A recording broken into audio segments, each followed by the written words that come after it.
Sinar yang dimaksudkan untuk menghancurkan Ultima menjadi debu dengan mudah dihindari. Itu tadi membuat frustrasi. Ego Swim yang rapuh tidak dapat menoleransi posisi yang tidak menguntungkan. Dia hanya punya kenangan selalu menindas yang lemah secara sepihak, dan tidak memiliki pengalaman dalam mengatasi kesulitan. Dari sudut pandang Ultima, dia adalah sasaran empuk. Jika dia lengah dia akan hancur dalam sekejap, tapi Ultima bukanlah tipe orang yang membuat kesalahan seperti itu. Dia fokus pada pertahanan sambil mengamati gerakan Swim dan mencari tahu kebiasaannya. Sinar cahaya yang dipancarkan dari telapak tangan Swim sendiri berada pada kecepatan mendekati cahaya, tetapi pergerakannya memutar telapak tangannya tidak secepat itu, jadi itu jelas. Jika dia mengamati keseluruhannya dengan cermat gerakan, akan mudah untuk mengatasinya. Pukulan Swim kuat, dampaknya akan lebih besar daripada dampak meteorit seukuran batu kecil. Akan tetapi, karena itu adalah panggilan telepon amatir, tidak mungkin panggilan itu sampai ke Ultima. Jika Swim mempelajari seni bela diri yang tepat, ia akan tumbuh menjadi monster yang tak terhentikan. Namun, masa depan itu tidak pernah datang, dan Ultima tidak cukup baik untuk membiarkannya belajar selama tempur. Kamu lemah. Ia unggul dalam hal nilai keberadaan. Meskipun Swim mengandung lebih dari 10 kali jumlah energi, menjadikannya lawan yang secara jumlah tidak mungkin dikalahkan, dia sekarang tidak lebih dari sekadar mangsa Ultima. Meskipun dia tidak mendekati kecepatan cahaya dalam hal kecepatan fisik, dengan menggunakan sihir dia bisa menghadapinya bahkan di dunia yang mendekati kecepatan cahaya. Itu milik Ultima akal sehat dalam bertempur. Dia mewarisi teknik dari Damrada dan menjadikannya miliknya sendiri melalui kompetisi yang bersahabat dengan Zegen. Dengan mengasahnya lebih lanjut, ia telah memperoleh keterampilan untuk memenuhi gelar Visetan. Lebih jauh lagi, ia telah mengalami pertarungan dengan makhluk yang jauh lebih unggul darinya, Felgreen. Swim lebih rendah dari Felgreen, jadi dari sudut pandang Ultima, dia tampak seperti biasa-biasa saja lawan. Ultima mewujudkan dua pisau dan menggunakannya untuk melawan Swim, yang ditutupi dengan keras baja. Gagang pisau berbentuk seperti buku jari dan juga dapat digunakan untuk memukul. Inilah yang disebut pisau pelindung buku jari. Ultima mempertahankan gaya bertarung di mana dia memegang pisau dengan pegangan bawah di tangan kanannya dan dalam pegangan normal di tangan kirinya, menggunakan tangan kirinya sebagai tangan pertahanan utama. Dengan keduanya dengan tinjunya yang terlindungi, dia tidak hanya dapat menusuk dengan pisau, tetapi juga meninju. Selain itu, seperti gunting Diablo, pisau ini adalah senjata mitos dewa yang terwujud oleh Ultima. Dengan demikian, dapat diambil dan dimasukkan kembali dengan bebas, dan saat menggunakan potongan tangan untuk melakukan tangan racun ular merah gigitan berdarah itu juga dapat diubah secara bebas menjadi terkutuk racun untuk melindungi seluruh telapak tangan. Baiklah, aku bosan melawanmu. Jadi sudah waktunya untuk mengakhirinya. Setelah mengatakan itu, senyum Ultima semakin dalam. Meski pada pandangan pertama tampak tidak bersalah, senyum itu sebenarnya jahat sekali. Itu adalah senyum keyakinan atas kemenangan. Dan itu akan segera terjadi. Runtuhnya maut hitam akhir batas akan segera terjadi. Racun terkutuk yang Ultima tembakkan ke Swim dalam semburan kecil dengan ular merah tangan beracun gigitan berdarah perlahan-lahan menyusup ke tubuh Swim. Itu adalah kutukan iblis yang memicu reaksi kimia dramatis sebagai respons terhadap sinyal tertentu dan itu menyebabkan bintik-bintik hitam muncul di permukaan tubuh dan pelindung Swim. Itulah definisi sebenarnya dari runtuhnya maut hitam akhir batas. Setelah racun terkutuk menembus tubuh, ia menghasilkan inti api hitam dan mengendap dalam bentuk optimal untuk menimbulkan reaksi berantai. Selain itu, ia berperilaku seperti sel kanker, menyerap energi dari inangnya yang telah dihuninya dan tumbuh dengan cepat. Energi Swim sangat besar dan pertumbuhannya cepat. Buah iblis yang penuh energi matang di dalam tubuh Swim. Semuanya meledak sekaligus, jadi tidak ada makhluk hidup yang dapat menahannya. Cara terbaik untuk mengatasi hal ini jenis teknik yang tepat adalah menanganinya sebelum mencapai titik ini. Ketidaktahuan Swim tentang hal ini adalah alasan kekalahannya. Apakah semudah itu menjebak lawan yang bodoh? Ultima bertanya-tanya. Begitu mudahnya, sampai-sampai tidak menyenangkan. Bintik-bintik hitam muncul di seluruh tubuh Swim, berubah warna dan pola. Tanaman merambat hitam menjalar melintasi titik-titik itu, menghubungkannya, dan bunga ungu mekar di tengahnya. Permukaan tubuh Swim berada di tempat jantung berada dalam tubuh manusia. Ini adalah tanda bahwa racun telah menyebar. Ultima tidak melewatkan ini dan memberikan sentuhan akhir yang tepat. Istirahat inti. Saat berikutnya, inti api hitam, inti abis, diaktifkan dan jumlah besar energi yang disimpannya di dalam tubuh Swim meledak. Semua energi itu terkonsentrasi di pusat Swim, dan di sana, pintu menuju kehampaan yang diciptakan Ultima terbuka. Plus dan minus sama dengan 0. Tanpa memahami apa yang terjadi, Swim ditelan oleh ketiadaan di tempat itu. Kurang dari gambar lebih besar dari. Di sebelah barat, Kakashi tak tertandingi melawan pasukan utama. Xion berjuang melawan Kakashi, dan Gobuta dan Ranga melakukan yang terbaik di sampingnya dia, ketika Kumara, yang sudah lelah melawan ikan teri, ikut bergabung dalam pertarungan. Kakashi merasa kesal. Kakashi selalu ditakuti sebagai salah satu raja yang memerintah dunia lain. Kekuatannya tak terkalahkan, dan dia bahkan belum pernah mengalami pertempuran yang bisa disebut bertarung. Di depan Kakashi, semua makhluk hidup tak lebih dari mangsa. Ada pengecualian, namun orang-orang ini masing-masing melindungi wilayah mereka sendiri, jadi tidak ada berkelahi. Namun, naluri Kakashi menginginkan berburu. Keinginan Kakashi adalah haus akan pertarungan menegangkan yang mendebarkan. Inilah perbedaannya dengan Swim. Kakashi secara naluriah tahu cara untuk terus meningkatkan dirinya. Justru karena situasi inilah saya kecewa dengan pertempuran itu. Tidak ada kegembiraan seperti yang diharapkan. Itu karena Gobuta, yang telah berubah menjadi serigala iblis dengan Ranga, Kumara yang telah memanggil 8 penjaga dan mengembalikan mereka ke ekor mereka dengan kekuatan penuh, dan bahkan Xion terlalu lemah untuk bahkan menimbulkan goresan pada Kakashi. Aku bahkan mencoba menerima pukulan langsung dengan sengaja, tetapi itu tidak sesakit yang kukira. Kadang-kadang aku bertindak seolah-olah aku kesakitan untuk menidurkan lawanku ke dalam rasa aman yang salah, tapi aku mulai berpikir bahwa mungkin itu tidak perlu. Akan tetapi, kita tidak boleh lengah. Ini karena Kakashi sekarang berbentuk manusia, bukan berkaki 4.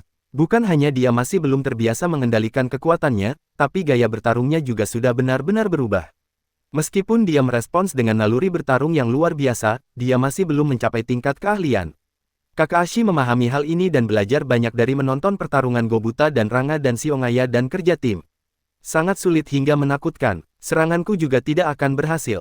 Jangan menyerah. Pasti ada cara untuk mengalahkannya. Saya pasti menemukannya. Dengan Gobuta, Ranga, dan Xion di garis depan dan Kumara di sisi penyerang, mereka membentuk kerja sama tim yang dadakan namun brilian untuk menantang Kakashi.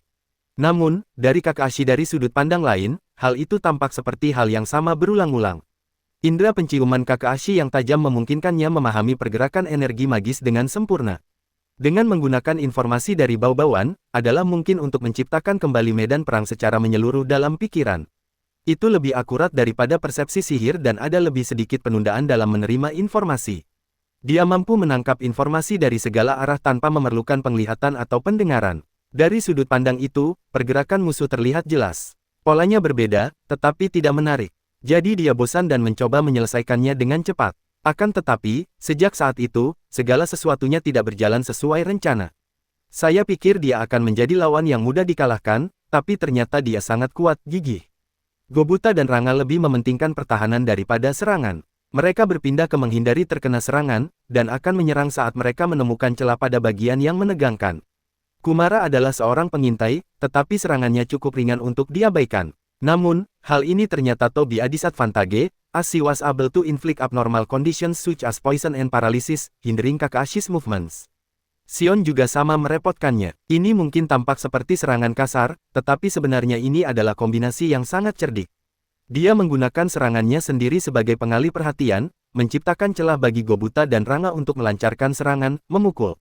Atau dia menunggu saat mereka dilemahkan oleh serangan Kumara untuk melepaskan serangan yang kuat meniup. Dia benar-benar terbiasa bertarung. Begitu Kakashi mencoba mengalihkan perhatiannya ke orang lain, dia akan meluncurkan serangan yang kuat menyerang. Dan serangan Xion adalah satu-satunya yang menurut Kakashi, menyakitkan. Mereka hanya menyakitkan dan tidak terlalu mengancam, tetapi dia mulai menganggapnya menjengkelkan. Itulah mengapa Kakashi ingin menyelesaikannya dengan cepat, tetapi Xion tidak pernah mengejar sesuatu terlalu dalam. Mungkin itu bisa disebut naluri alami, tetapi kemampuannya untuk merasakan bahaya sangat luar biasa. Instruksinya kepada Gobuta dan Ranga, serta Kumara, akurat, dan bahkan Kakashi, yang seharusnya memiliki kekuatan yang sangat besar, tidak mampu memberikan luka yang mematikan padanya. Namun, jika mereka terus bertarung seperti ini, itu hanya masalah waktu sebelum mereka dikalahkan. Namun, pada titik ini, situasinya mulai berubah. Aku di sini. Pada saat ini, Veldora akhirnya bergabung dalam pertempuran. Asteris. Ketika Veldora bertemu kembali dengan mereka, dia menuju ke tempat Xion dan yang lainnya sedang bertarung pertarungan sengit melawan Kakashi yang telah mengambil wujud manusia. Mereka sebenarnya belum menyerah, Xion tampak penuh motivasi. Namun, itu tidak menjadi masalah bagi Veldora. Memang baik mengawasi mereka dari sudut pandang seorang master, tapi kalau dilihat dari sudut pandang yang berbeda, dari sudut pandang lain, itu juga bisa terlihat seperti Anda sedang bermalas-malasan.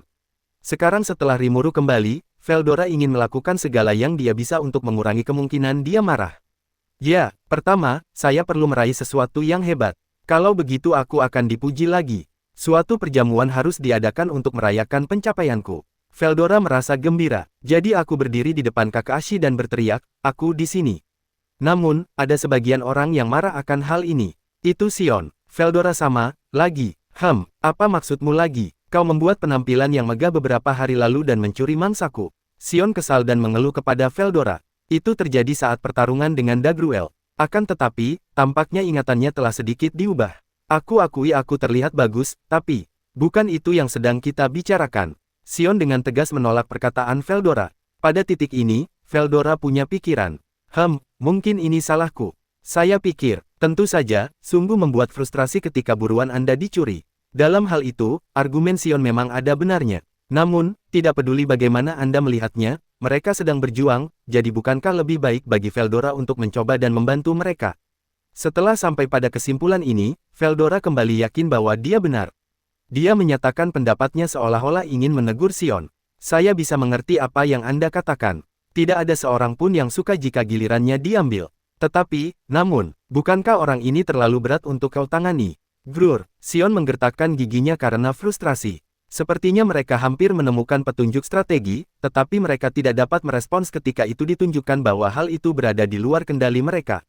Seandainya saja aku punya waktu, adalah sesuatu yang tidak dapat saya katakan. Ini karena jika mereka terus berurusan dengan Kakashi seperti ini, kerusakan pada orang lain hanya akan meningkatkan. Medan perangnya kecil, oleh karena itu, teknik berdaya tinggi juga menyebabkan kerusakan besar pada daerah sekitarnya. Saat ini, Kakashi tampaknya memperhatikan situasi dan belum membuat tindakan serius apapun. Sion sepenuhnya memahami bahwa inilah mengapa pertempuran masih berlangsung. Jika Kakashi melancarkan serangan skala penuh, dia mungkin akan aman, tapi yang lainnya tidak akan. Daripada mengeluh, dia seharusnya bersyukur karena Veldora datang menyelamatkannya sebelum itu terjadi. Apapun boleh, aku hanya butuh bantuanmu. Permohonan Gobuta yang memilukan menjadi katalisator yang menyebabkan Sion menyerah. Terima kasih lagi kali ini. Ya, serahkan padaku. Maka dimulailah pertempuran antara Veldora dan Kakashi. Kakashi tetap waspada dan menatap Veldora. Dia secara naluriah merasakan bahwa itu lebih kuat dari 3 sebelumnya. Jumlah energinya tampaknya tidak banyak, tetapi, benarkah demikian? Kakashi dulu tidak yakin apa yang harus dilakukan. Itu pertama kalinya saya mengalami hal seperti itu. Teknik pengendalian aura Veldora adalah yang terbaik. Tidak seperti di masa lalu, dia sekarang bisa menyembunyikan kekuatannya tanpa memancarkan energi magis apapun. Di Kakashi, di mana dia hanya melawan lawan yang lemah, itu sulit untuk mengetahui kekuatan Veldora yang tersembunyi. Di sisi lain, intuisi Kakashi yang luar biasa seharusnya dipuji karena fakta bahwa dia mampu secara naluriah merasakan bahaya yang ditimbulkan Veldora. Saat Veldora melangkah maju, Kakashi mundur selangkah, mungkin karena berhati-hati. Oh, apakah kamu waspada terhadapku? Petik 2. Kakashi terdiam. Saya mengerti bahasanya, tetapi tidak ada alasan untuk berbicara. Kakashi menggeram pelan, semangat juangnya meningkat saat dia berjalan maju, menjaga sikap tertentu jarak dari Veldora sambil mengamati celah. Di sisi lain, Veldora berhenti dan mengamati gerakan Kakashi. Sangat penting untuk mengamati musuh Anda dan tidak menyerang secara sembarangan. Ayo, kita bermain little. Kakashi tidak lagi meragukan perasaan aneh yang dimilikinya. Yakin bahwa Veldora kuat, Kakashi merencanakan strategi yang harus digunakannya. Itu terasa seperti semua rencananya digagalkan, dan geramannya semakin tajam. Maka dari itu, Kakashi menyusun kembali strateginya melawan Veldora dari awal sekali lagi. Dia adalah lawan yang berbahaya, tetapi tidak jelas apa yang membuatnya begitu berbahaya. Jika memang demikian, kita harus mulai dengan menelusuri hal ini. Kakashi memutuskan bahwa mereka harus menemukan terobosan bahkan jika itu berarti menerima beberapa kerusakan. Oh, suasananya sudah berubah, bukan? Veldora berkata sambil tersenyum bahagia. Segera setelah itu, Kakashi datang berlari. Bahkan ketika dia berubah dari berjalan dengan 4 kaki menjadi berjalan dengan 2 kaki, kecepatannya tidak berkurang, mengurangi. Dia telah mengamati gerakan Gobuta dan Ranga dan menirunya, menguasai gaya berjalan dan berlari yang sempurna. Potensi pertumbuhan itulah yang membuat Kakashi begitu menakutkan, tapi lawannya terlalu kuat. Kakashi mendekati Veldora dengan gerakan yang mengingatkan pada teleportasi. Tanpa kehilangan momentum, dia menyilangkan tinjunya, cakar tajamnya terentang, dalam gerakan menebas, mencoba untuk memotong dari kepala Veldora. Namun pada saat itu, untuk Ryao, pukulan atas Veldora meledak di rahang Kakashi. Pada saat itu, suara gemuruh yang berlebihan terdengar, memenuhi pendengaran Kakashi. Apakah kamu melihat itu? Ini jurus spesialku yang baru, taring badai yang menyatu. Setelah menyatukan, ruin tempes badai hitam kehancuran, ke dalam kedua tinjunya, energi tersebut dihantamkan langsung ke musuh atau lebih tepatnya, merupakan teknik yang meninju mereka. Tak perlu dikatakan lagi, ia memiliki kekuatan yang luar biasa. Kali ini Kakashi menyerang dengan kecepatan maksimum dan dibalas dengan gemilang. Kekuatan pukulannya berlipat ganda, dan dengan satu pukulan tepatnya, dia meninju pipinya dengan tangan kirinya tinjunya lalu meninju rahangnya dengan tinju kanannya dari bawah, jadi itu adalah dua pukulan berturut-turut mengakibatkan hilangnya sebagian besar staminanya. Ia akan pulih seiring waktu, tetapi bahkan untuk berdiri pun sulit. Itu juga merupakan kelemahan dari bentuk manusia Kakashi, tapi bahkan jika dia merangkak, hasilnya tetap sama terjadi jika dia terkena Storm Fang milik Veldora. Kakashi bingung. Kakashi tidak pernah lengah dan selalu waspada terhadap Veldora. Itulah sebabnya saya memperhatikan bahwa saat tinju itu mengenai sasaran, saya mengamati sejumlah besar energi. Itu melampaui total energi Kakashi. Veldora, yang tidak membiarkan Kakashi menyadari hal ini, adalah musuh yang tidak dapat ia pahami. Emosi yang saya rasakan adalah ketakutan. Namun, Kakashi bingung dengan rasa takut yang baru pertama kali ia rasakan dalam hidupnya. Dia tidak bisa bahkan berpikir untuk melarikan diri dari lawan yang tidak bisa dikalahkannya, mempersempit pilihan yang dia miliki. Kurangnya pengalaman inilah yang menentukan kekalahan Kakashi. Kurang dari gambar lebih besar dari Habataki memegang kendali di utara tetapi dengan Yuki dan teman-temannya bergabung dalam pertempuran, situasinya mulai membaik. Seperti yang diharapkan dari Yuki-kun. Mai tercengang. Mai tidak punya pilihan selain mengakui dengan perasaan campur aduk bahwa dia menggunakan otoritasnya lebih banyak secara efektif daripada yang dapat ia tangani. Mai berusaha sekuat tenaga untuk mempertahankan status quo dengan mati-matian mengganggu Habataki teleportasi. Namun, Yuki melakukan suatu prestasi yang agak tidak dapat dipahami dengan membatasi lokasi di mana Habataki muncul. Sederhana, kan? Jika Anda mengganggu ruang seperti ini, tempat-tempat yang tidak terpengaruh akan terbatas. Ini ada di dalam penghalang, jadi tidak terlalu sulit. Baiklah, katanya dengan tenang kepada Mai. Akan tetapi, sebagaimana dikatakan Yuki sendiri, hal ini hanya mungkin dilakukan karena ruang yang tersedia terbatas. Faktanya, setelah mengambil wujud seorang wanita cantik, Habataki telah memperoleh kecerdasan dan mengenali para prajurit di utara sebagai mangsanya. Itulah sebabnya dia tetap berada di tempat ini, daripada mencoba pergi ke tempat lain. Jika Habataki berhasil menembus penghalang pemurnian suci dan melarikan diri, itu akan menjadi mustahil untuk memprediksi kemana dia akan diteleportasi. Itulah sebabnya Yuki mengatakan dia berada dalam situasi yang beruntung saat ini. Terlebih lagi, ekspresi Yuki terlihat tidak baik. Ini karena Habataki adalah lawan yang lebih tangguh dari yang saya duga. Cih, kukira kita bisa menghancurkannya sendiri, tapi apakah ini terlalu sulit? Yuki menilai ini dengan tenang. Meskipun mereka telah beralih dari mempertahankan status quo menjadi melakukan serangan, mereka telah tidak mencapai hasil apapun. Mai terkejut saat mengetahui bahwa dia telah menemukan titik pasti di mana Habataki muncul. Dia memusatkan seluruh tenaganya di sana, tetapi Habataki nyaris tak terluka. Wah, menyedihkan sekali. Meskipun Adalman dan aku telah menggunakan sihir terkuat kami untuk melawannya, dia tetap tenang. Adalman dan Gadra meminta maaf kepada Yuki dengan ekspresi malu di wajah mereka. Akan tetapi, ini bukan hanya kesalahan mereka berdua. Selain itu, tembakan perlindungan datang dari para ksatria berdarah yang tersebar di mana-mana, banyak senjata sihir dari Ordo Magus yang dipimpin oleh Elmesia dan Sylvia, dan 100 anggota Black Numbers di bawah komando Diablo yang saat ini berada di bawah komando Gadra Perintah, semua menembakkan sihir terkuat mereka, dan pada saat itu daya tembak maksimum sedang dilepaskan terkirim.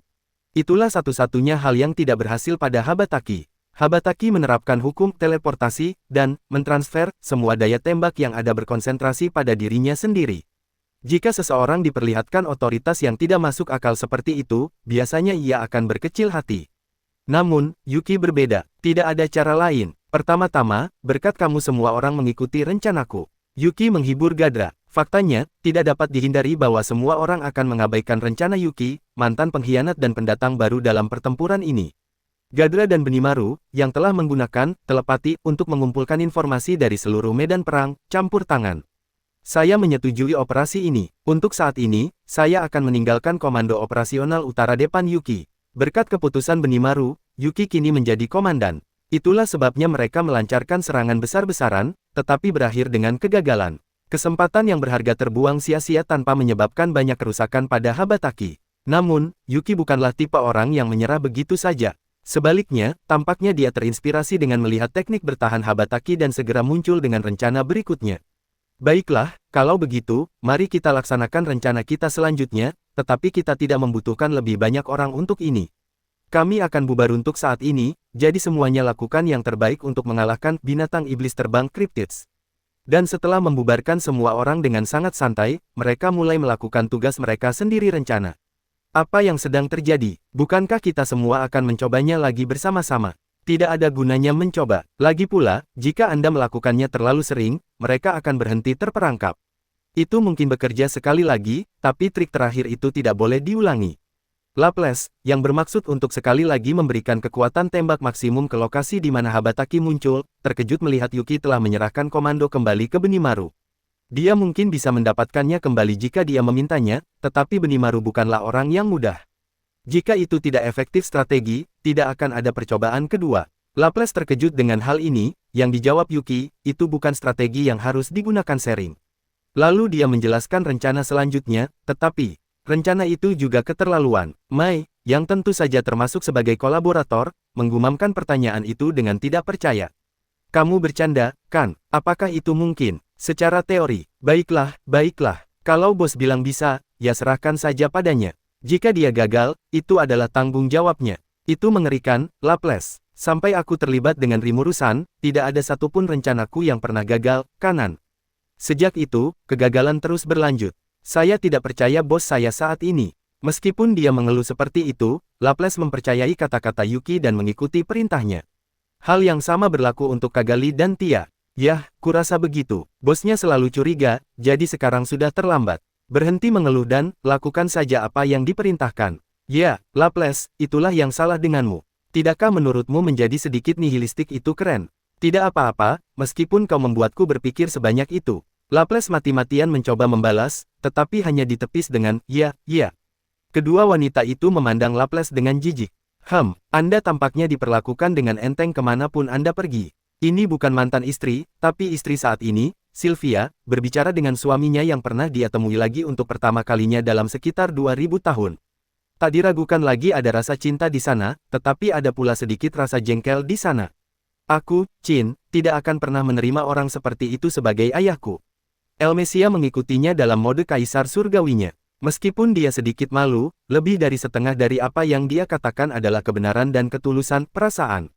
Dia tidak ingin melihat ayahnya, yang tidak pernah dia temui sejak dia lahir, dalam keadaan menyedihkan seperti itu, negara. Karena pemikiran inilah akhirnya dia bersikap kasar terhadap Laplace.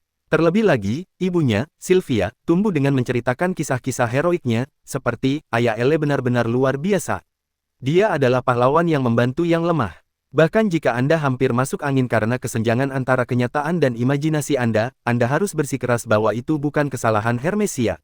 Itulah yang dipikirkan Elmesia, jadi untuk saat ini dia memutuskan untuk menunda perbaikannya hubungan dengan Laplace.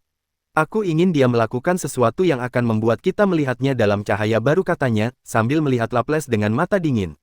Begitulah Laplace menjadi orang yang diejek, tapi Yuki menegangkan tubuhnya yang santai, suasana. Ya, rencananya seperti yang baru saja saya jelaskan. Aku akan mengirimkannya ke dalam tubuhnya, jadi kau gunakan kekuatanmu ke dalam bom dan berikan padaku. Tidak heran Mai menganggap itu mustahil, rencana yang dibuat Yuki sungguh gegabah. Yuki berencana menggunakan teleportasinya untuk menyerang Habataki secara langsung dengan bom yang dibawa Laplace dan yang lainnya telah menciptakan. Dan di dalam tubuh, bom yang dimaksud bukanlah bom sebenarnya, tetapi hanya sekadar deskripsi. Dia menyiapkan otoritasnya dalam bentuk yang dia kuasai, seperti memasukkannya ke dalam peluru roh atau mengaktifkannya dalam alat terkutuk. Misalnya, dalam kasus Hermesia. Bola energi berbentuk bola seukuran bola voli terbentuk, dan saat daya diaktifkan, itu dikompresi secara bertahap. Saat meledak, arus secepat kilat akan dihasilkan, memotong semuanya hancur berkeping-keping dan menyebabkan bencana dahsyat. Namun, karena bola tidak memungkinkan kecepatan, itu adalah teknik yang tidak dapat digunakan dalam praktik sebenarnya, tempur. Tapi kali ini tidak apa-apa, dan selama sekuat mungkin, itu akan hebat, jadi Yuki menyuruhku untuk mempersiapkannya. Sylvia juga memiliki gaya serupa, menggunakan bola petir. Laplace dan Tia menggunakan ledakan energi. Kagali menggunakan bom kutukan. Adalman melantunkan disintegrasi spiritual dan Gadra menyelimutinya dalam ketiadaan. Ini tidak bisa ditembakkan dengan serius, apakah tidak apa-apa? Kamu terlihat lebih muda, tetapi kamu masih berbicara seperti itu. Ini benar-benar aneh, dan aku merasa kamu sedang mengolok-oloknya aku, jadi aku berharap kau berhenti. Teknik yang Gadra kolaborasikan dengan Adalman masa yang bisa disebut sebagai Pseudo Void Collapse sebenarnya tidak mungkin digunakan untuk menyerang musuh. Kekuatannya sendiri adalah tidak diragukan lagi yang terhebat. Tapi itulah alasan mengapa Gadra dan yang lainnya khawatir bahwa itu akan sangat berbahaya untuk mengaktifkannya di sini. Gadra khawatir ini adalah teknik kombinasi yang luar biasa, yang dijawab Yuki, tenang. Tidak ada tanda-tanda kecemasan dalam situasi ini, dan Gadra tidak punya pilihan selain mempercayainya. Dan serangan berikutnya pun dimulai. Yuki meramalkan tujuan masa depan Habataki dari gerakannya, dan ketika dia muncul di sana, dia menggunakan teleportasi untuk meluncurkan, menyerang bom ke tubuh Habataki satu demi satu. Asteris. Habataki yang telah mengambil wujud seorang wanita cantik, bingung dengan situasi yang dihadapinya menemukan dirinya di dalam. Rasanya kemampuan bertarungku meningkat. Ini memberikan tekanan yang lebih kecil pada daya komputasi dibandingkan saat dalam bentuk burung iblis, dan bahkan bisa teleportasi dengan bebas. Hal ini tidak hanya ditujukan pada dirinya sendiri, tetapi juga sepenuhnya efektif dalam mencegah semua hal yang merugikan fenomena. Itu adalah kejutan yang tak terduga bahwa dia terkena tembakan terkonsentrasi di tujuannya, tapi itu mungkin hanya nasib buruk. Padahal kerusakannya sangat minimal sehingga sudah memudar dari ingatannya. Namun serangan berikutnya berbeda. Ya, untuk pertama kali dalam hidupnya, Habataki merasakan sakit yang nyata. Yuki dan yang lainnya bersembunyi di balik batu. Laples menggunakan kemampuan keterampilannya untuk memblokir kehadirannya dan berhati-hati agar tidak ada yang tahu dia ada di sana. Di sisi lain, Habataki, dengan segala martabat seorang juara, terus melayang di langit, menatap ke bawah ke tanah. Itulah situasi Habataki, tetapi tiba-tiba ia merasakan nyeri di sisinya.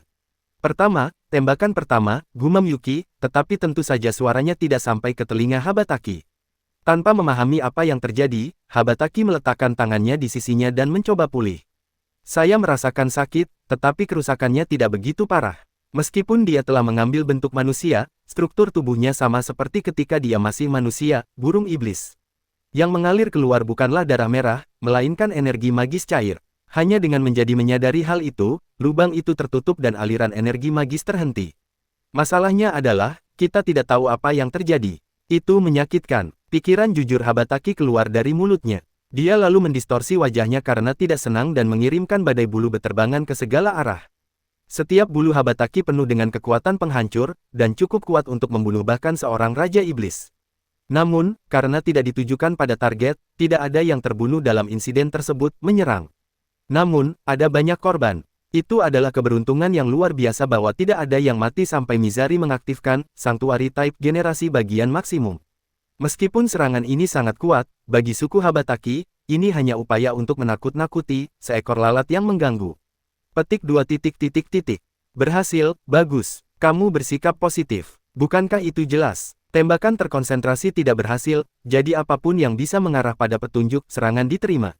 Sambil menyemangati dirinya sendiri seperti itu, Yuki mempersiapkan bidikan berikutnya. Efeknya lemah, tetapi Mai terkejut melihat betapa tidak masuk akalnya hal itu.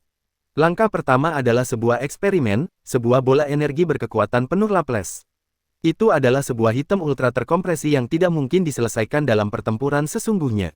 Efeknya adalah ucapan Habataki, aduh, yang membuat Laples diam-diam merasa tertekan. Namun, Yuki tidak keberatan dan mulai mengirimkan semuanya sekaligus. Ini adalah sejumlah teknik rahasia yang dikhususkan hanya untuk kekuatan, dan yang prajurit kuat yang ada tidak akan dapat menggunakannya dalam pertempuran sesungguhnya. Satu demi satu, mereka meledak di dalam tubuh Habataki. Aku tidak akan memberimu waktu untuk pulih. Sekarang, lanjut ke yang berikutnya, tidak mungkin bisa dipersiapkan secepat itu. Seperti biasa, kau membuatku melakukan hal-hal yang gegabah. Jika Anda bisa melakukan hal yang sangat berbahaya seperti itu teknik satu demi satu, aku pun bisa mencapai peringkat lebih tinggi. Laples mengeluh, dan Gadra setuju. Yang lainnya terdiam, tetapi mata mereka dipenuhi ketidakpuasan terhadap Yuki. Yah, kupikir semua orang akan melakukan yang terbaik, tapi aku minta maaf. Yuki sadar bahwa dia meminta terlalu banyak, jadi dia dengan tulus meminta maaf. Operasi dihentikan sementara dan diputuskan untuk memeriksa kondisi Habataki. Faktanya, tidak ada keraguan bahwa sesuatu seperti Pseudo Void Collapse, yang Adalman dan Gadra telah berkolaborasi pada kekuatan ganas yang cukup untuk menjatuhkan musuh dengan sendirinya. Mungkin mereka sudah mengalahkannya, harapan ini bersemayam di benak setiap orang sebagai angan-angan pemikiran. Namun, kenyataannya kejam. Itu berbahaya. Cepat lari. Teriakan Maria bergema di pikiran Yuki. Yuki menanggapi ini tanpa mengeluh atau membantah. Dia membuat semua orang meninggalkan tempat kejadian secepat mungkin. Segera setelah itu, kilatan cahaya yang menyilaukan meledak di tanah. Area di belakang batu tempat Yuki dan yang lainnya bersembunyi juga berada dalam jangkauan lampu kilat. Sungguh menakutkan membayangkan apa yang akan terjadi jika Maria tidak memperingatkan mereka. Setelah kilatan itu, debu menutupi tanah. Begitu lampu padam, semua orang merasa ngeri dengan mengerikan mutlak hasil ekstrim. Medannya telah berubah. Anda pasti bercanda. Bukankah batuan dasar di sini sudah mengeras karena konsentrasi yang tinggi? Energi magis. Itu benar. Itu lebih kuat dari baja iblis yang kualitasnya rendah, itulah mengapa aku bersembunyi seperti ini. Alih-alih hancur, batu-batu itu malah berubah menjadi debu. Daerah sekelilingnya telah berubah menjadi gurun pasir dan berubah menjadi bukit-bukit landai. Gunung berbatu itu telah berubah menjadi pasir dan menumpuk, tetapi situasinya kacau balau. Petik 2 titik. Kilatan cahaya itu memutuskan ikatan molekul. Serangan langsung akan mengakibatkan kematian seketika. Mendengar ini, Yuki pun terdiam. Ini adalah serangan yang tidak memiliki kekuatan apapun, tetapi hanya hasil. Untungnya, jangkauan efeknya tidak begitu besar. Dengan demikian, karena area di dalam lingkaran yang memiliki radius 500 meter tersebut telah benar-benar runtuh, akan lebih akurat untuk mengatakan bahwa jangkauannya lebih sempit daripada serangan berenang. Dari sudut pandang Yuki, masih lebih baik mereka bisa melarikan diri menggunakan teleportasi. Ngomong-ngomong, menurutmu apakah ability blocking anti-skill milikku bisa menahannya? Jika kamu tidak sanggup menahannya, kamu akan mati. Namun jika hal itu tidak mengganggu Anda dapat mencobanya. Itu adalah respon yang sepenuhnya mengejek, tetapi Yuki menganggapnya sangat mirip Maria. Tentu saja saya tidak ingin mencobanya. Secara intuitif, dia merasa bahwa kilatan Habataki tidak akan menembus skill, tapi ability CL anti keterampilan. Ini benar-benar lawan yang merepotkan, pikir Yuki sambil memeras otaknya. Dan penyebab di balik kerusakan ini adalah para prajurit terkuat di dunia telah terkena rentetan bom energi berdensitas sangat tinggi diciptakan tanpa mempertimbangkan akibatnya, dan telah mengalami kerusakan yang cukup besar. Pseudo Void Collapse khususnya sangat kuat, menyebabkan kehancuran besar di dalam tubuh Habataki. Sisi tubuhnya, dada, punggung, dan bahkan lengan kirinya robek, dan dia juga kehilangan kaki kanannya. Dahi Habataki terbelah, dan esensi sihir seperti darah menyembur keluar darinya. Tapi itu saja, kelihatannya mengerikan, tetapi jauh dari cedera yang fatal. Faktanya, saat debu menghilang, semua luka telah sembuh. Dengan demikian, serangan besar kedua Yuki dan teman-temannya untuk menyelamatkan hari berakhir dengan kegagalan. Akan tetapi, itu tidak berarti tidak ada dampak. Ekspresi Habataki berubah dari ekspresi topeng No menjadi ekspresi marah. Kamu berhasil. Berhasilkah kamu membuatnya marah? Kau bodoh. Kamu bodoh. Baguslah kalau bosnya bersikap positif. Namun, apakah itu bisa menghibur? Karena mereka saling mengenal dengan baik, mereka tidak kenal ampun dalam mengkritik. Lebih jauh lagi, pernyataan ini mewakili perasaan semua orang yang hadir. Intinya, mereka hanya diam saja karena tidak punya alternatif lain, jadi apa gunanya? Lakukan untuk membuat mereka marah. Bukan hanya Yuki yang salah, tapi memang benar bahwa kesulitan mengalahkan Habataki sangat besar, meningkat, jadi ini bukan sesuatu yang bisa ditertawakan begitu saja. Saya bahkan menyadari bahwa Yuki sungguh hebat hanya karena mampu tertawa di sini.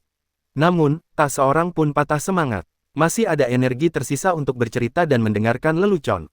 Fakta bahwa Rimuru telah kembali memberikan harapan dan kenyamanan bagi semua orang. Kelompok itu melayang di udara, menatap Habataki di kejauhan, mencoba menjaga kehadiran mereka tersembunyi. Meninggalkan Yuki sendirian, rapat strategi dimulai. Jelas tidak ada cukup daya tembak.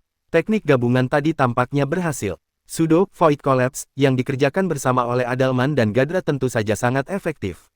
Meskipun hanya beberapa persen, ia berhasil mengalahkan Habataki daya tahan.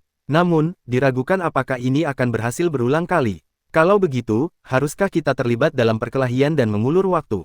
Pilihan lainnya adalah menunggu bantuan datang, entah itu Rimuru-san atau yang lain raksasa. Itu benar. Jika Adalman dan aku menantangnya, dan kamu dapat menyegel teleportasinya, maka itu seharusnya menjadi pertarungan yang cukup bagus. Aku juga akan membantu. Ini adalah pendapat yang positif, tetapi Elmesia menentangnya. Saya tidak akan kalah dalam hal kecepatan saja, tapi jika saya menjadi target serangan area itu saja sekarang, itu akan menjadi akhir. Mendengar ini, Sylvia pun kehilangan kata-kata. Tidak ada peringatan sama sekali atas serangan Habataki saat ini. Ini tidak akan seperti pertarungan melawan Milim, jika dia melepaskan serangan itu, mustahil untuk menghindarinya dan itu akan berakhir seketika. Jika Clue ada di sini, dia pasti akan memberikan instruksi yang tepat, dan itu wajar saja karena dia bisa melihat masa depan tetapi Yuki tidak terlalu bisa dipercaya. Dia hanya merasa dirinya lebih baik daripada orang lain di sana. Tidak buruk, teman-teman. Yah, mungkin hanya kami yang tahu betapa hebatnya bos itu. Tidak ada cara lain. Meskipun Kagali mencoba menghiburnya, jika dia tidak bisa memberi perintah, dia tidak layak menjadi pemimpin. Yuki sepenuhnya memahami hal ini, jadi dia tidak bisa mengeluh. Sekarang, apa yang harus mereka lakukan? Semua orang memeras otaknya. Tidak ada ide bagus yang dapat muncul. Sekarang sudah jelas bahwa membeli waktu berarti mempertaruhkan nyawa mereka. Mereka tidak bisa lagi melakukan serangan ceroboh terhadap Habataki.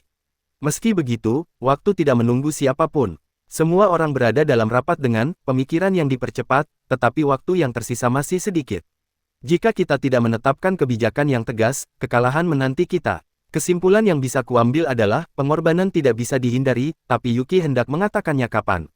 Hei, sepertinya kamu dalam masalah. Saya senang Anda memilih ini. Carrera datang ke tempat ini. Lalu, ketika dia melihat Habataki, dia tertawa dengan arogan. Yuki juga tahu tentang keberadaan Carrera. Meski begitu, saya tidak tahu banyak tentangnya. Dia adalah salah satu pilar Raja Iblis, yang dikenal sebagai Jaune dan Kuning asli, dan diberi nama oleh Rimuru dan menjadi bawahannya. Mereka sangat suka berperang dan menjerumuskan tentara kekaisaran ke dalam jurang ketakutan. Itu saja informasi yang kami miliki. Dia tampak lebih kuat dari orang-orang yang hadir saat ini, tetapi jika kita membandingkannya dengan Habataki, sepertinya semuanya sama saja. Namun, itu berbahaya. Jangan membuat wanita itu marah. Maria sangat menyebalkan dan berisik, sepertinya tidak ada keraguan bahwa kita harus waspada dia. Terlebih lagi, bahkan Elmesia dan Sylvia menatap Yuki dan memohon padanya. Jangan membuatnya marah. Tidak ada cara untuk bekerja sama dengan mereka. Jangan mencoba untuk menenangkan mereka atau mengambil keuntungan dari mereka, biarkan saja mereka melakukan apa yang mereka inginkan. Meskipun kami tidak berbicara, saya dapat dengan jelas merasakan perasaannya. Berapa harganya? Yuki terkejut mendengar ini. Carrera ditemani oleh sejumlah besar bawahannya. 200 anggota Korps Hitam Black Numbers telah dibebaskan dari es patung, dan mereka dipimpin oleh Esprit. Baiklah kalau begitu, kita fokus saja pada ikan kecilnya. Ya, aku serahkan padamu. Ada beberapa pendukung Diablo di sini, jadi berhati-hatilah untuk tidak terlibat perkelahian apapun. Hahaha, apakah itu yang dikatakan Carrera sama? Tentu saja, saya tidak ingin dimarahi oleh tuanku. Aku sudah memperingatkanmu, kata Carrera sambil menyeringai. Esprit menyadari bahwa dia mencoba melemparkan tanggung jawab kepadanya. Jadi dia memutuskan untuk merahasiakannya untuk saat ini dan segera mulai bekerja, membubarkan bawahan. Carrera, yang tertinggal melayang di udara sendirian, perlahan berbalik dan menatap Yuki. Ini hal yang berbahaya, Yuki secara naluriah menyadarinya. Dia langsung memahami karakter Carrera dan tahu dia tidak akan pernah mendengarkan perintah. Rimuru-san sungguh menakjubkan, untuk berpikir bahwa dia bahkan bisa membuat orang seperti ini mematuhinya. Yuki sangat terkesan. Carrera mengajukan pertanyaan pada Yuki. Jadi, tentunya tidak ada cara untuk menyelesaikan ini. Yah, ada beberapa, tapi, karena tidak sanggup mengatakan bahwa semuanya telah gagal, Yuki tergagap. Menyedihkan sekali, tetapi apakah kau masih seorang pria yang disetujui oleh tuanku? Cara Carrera memandang Yuki bagaikan dia sedang melihat kotoran. Sebagai buktinya, nada bicara Carrera jelas menyampaikan perasaan jengkel dan jijik. Baiklah, tak apa-apa, katakan lebih banyak. Bahkan Maria pun setuju dengan Carrera, dan tampak gembira dalam benak Yuki. Bahkan Yuki tidak tahan dengan ini. Yuki hendak membantah, tetapi Carrera menambahkan pendapat lain. Pendapatmu tidak terlalu penting, aku akan membantumu, jadi bersyukurlah. Itu adalah pengumuman yang sangat sepihak. Carrera kemudian melanjutkan, memberi perintah. Aku akan menjatuhkan serangga terbang itu, jadi bawalah padaku di waktu yang tepat. Itu adalah permintaan yang tidak masuk akal. Bawahan Carrera sudah terbiasa dengan hal ini, tetapi ini mengejutkan bagi Yuki. Pertama-tama, Yuki bukanlah bawahan Carrera, jadi dia tidak punya kewajiban untuk mengikuti perintah. Namun, Yuki tidak punya sekutu di sini. Hermesia dan Sylvia sangat menyadari bahaya yang ditimbulkan Carrera. Mereka adalah orang pertama yang menjauhkan diri darinya, dengan bijak tidak ingin terlibat. Tampaknya Kagali dan Tia juga merasakan bahaya, karena mereka segera menghilang. Bahkan Laples berpura-pura menjadi orang asing. Adapun Adalman dan Gadra, karena kamu memiliki peringkat yang sama dengan Saint Sei, Demon, Maten, Second Guardian, Subprotector, Go King, tidak akan lebih baik jika kau menegur Carrera Dono. Hahaha, lelucon Gadra lucu. Apakah Anda pikir Carrera Dono akan mendengarkan orang seperti saya? Petik 2.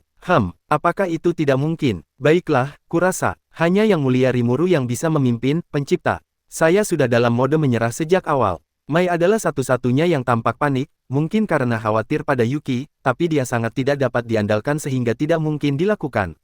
Yuki langsung memahami situasi dan memutuskan tindakan apa. Hal yang benar untuk dilakukan adalah melilitkannya pada sesuatu yang panjang. Oke, berikan aku instruksi. Tidak apa-apa, jangan mengacaukannya. Sambil mengatakan ini, Carrera tersenyum lebar. Begitu Yuki setuju, Carrera turun ke tanah. Tampaknya dia tidak berniat bersembunyi, dan berdiri dengan bangga di tengah perbukitan itu telah berubah menjadi gurun. Dan kemudian dia berteriak, "Ayo Agera, itu bukan ritual untuk memanggil setan. Dia hanya memanggil bawahannya yang akan berada di medan perang." Tentu saja, suara itu sampai ke telinga Agera, yang saat itu sedang bepergian bersama Raja Kurcaci Gezel. Ya ampun, Lady Carrera baru saja dibangkitkan, namun dia tampaknya masih berniat membuatku bekerja keras. Hehehe, itu pasti berarti mereka mengandalkanmu. Baiklah, Raja Gezel, ayo minum bersama lagi. Ya, saya menantikannya. Oleh karena itu, kita perlu menyelesaikan pertempuran ini dengan cepat. Agera dan Gezel saling menertawakan. Dan secepat angin kencang, Agera bergegas menemui tuannya, Carrera.